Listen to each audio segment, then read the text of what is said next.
মাঝে মধ্যে স্মৃতির পাতা উল্টালে আমরা আমাদের হারিয়ে যাওয়া দিনগুলিকে খুঁজে পাই।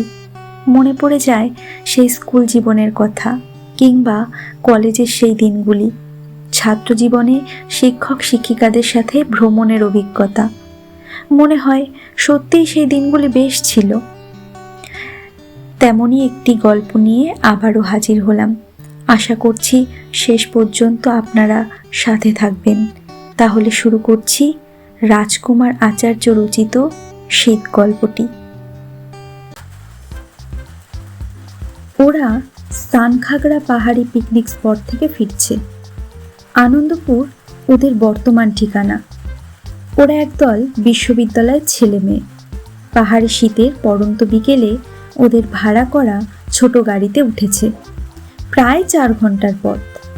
জানালার পাশের দুটো সিটে কেউ বসতে রাজি হচ্ছে না, কারণ সকালে আসার পথে জানালার কাঁচ গাছের ডানার ঝাপটে ভেঙে গেছে, তাই ঠান্ডা হাওয়া হু হু করে ঢুকবে।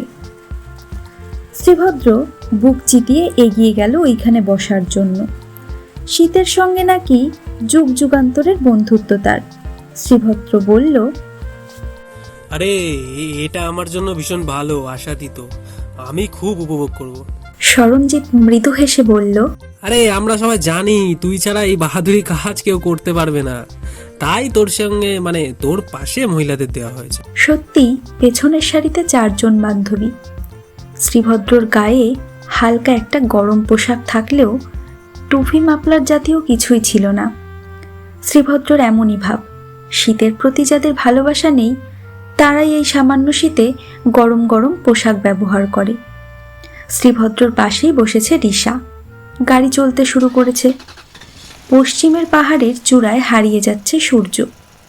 শীতের চুরি যাওয়া আলোয় রিশারা অন্য মাত্রায় দৃশ্যমান হচ্ছে। শ্রীভদ্র অনুভব করছে তা। রিশা বলল, আনন্দপুর পর্যন্ত তুই ঠিক থাকবি তো? না থাকার কি আছে রে, আমি কি তোদের মতো শীত কাতুরে? ঈশিতা বলল, আমরা কিন্তু কোনোভাবেই হেল্প করতে পারবো না। কোনো হেল্পের প্রয়োজন নেই, পাশে আছিস তাতেই শরীর গরম। গাড়ি দ্রুত গতিতে এগিয়ে চলেছে। উড়িষ্যা রাজ্যে পারাদ্বীপ যাওয়ার ব্যস্ত রাস্তায়। জানালা দিয়ে হু হু করে ঢুকছে শীতের বাতাস। সামনের দিক থেকে অমিত্র স্যার বললেন, হ্যাঁ শ্রীভদ্র, তুমি ঠিক আছো তো? আরে কোনো সমস্যা নেই স্যার। সমস্যা কিন্তু ইতিমধ্যে কঠিন হয়ে উঠেছে। বড়জোর মিনিট 30 গাড়ি চলেছে, আরও অনেক পথ। শীত বাতাসে অক্কা পাওয়ার অবস্থা শ্রীভদ্রর। লজ্জায় কাউকে কিছু বলতে পারছে না। বন্ধু বান্ধবীদের সঙ্গে হাসি ঠাট্টা করতে করতে হাতে হাত ঘষছে, কানে হাত ঘষছে। নচিকেতার গানও ধরেছে। হাজার কবিতা বেকার সবিতা, তার কথা কেউ বলে না। সে প্রথম প্রেম আমার নীলাঞ্জনা, সে প্রথম প্রেম আমার নীলাঞ্জনা। কিন্তু কিছুতেই কিছু হচ্ছে না। এক সময় লজ্জার মাথা খেয়ে জানালার পাশ থেকে মাথা সরিয়ে নিচের দিকে নামিয়ে রাখছে। রিশা ঠাস করে পিঠে একটা চড় লাগালো। কি হলো রে? না খুঁজছি। কি খুঁজছিস অন্ধকারে পায়ের কাছে?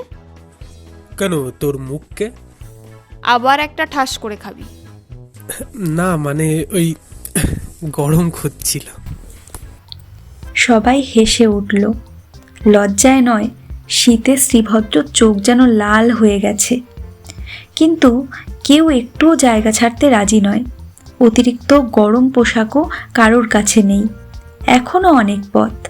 গাড়ি দ্রুত গতিতে ছুটছে। আশা করছি প্রতিবারের মতো গল্প শেষে আপনারা আপনাদের মতামতটি দিয়ে যাবেন।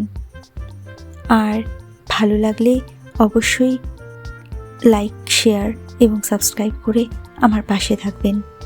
ধন্যবাদ।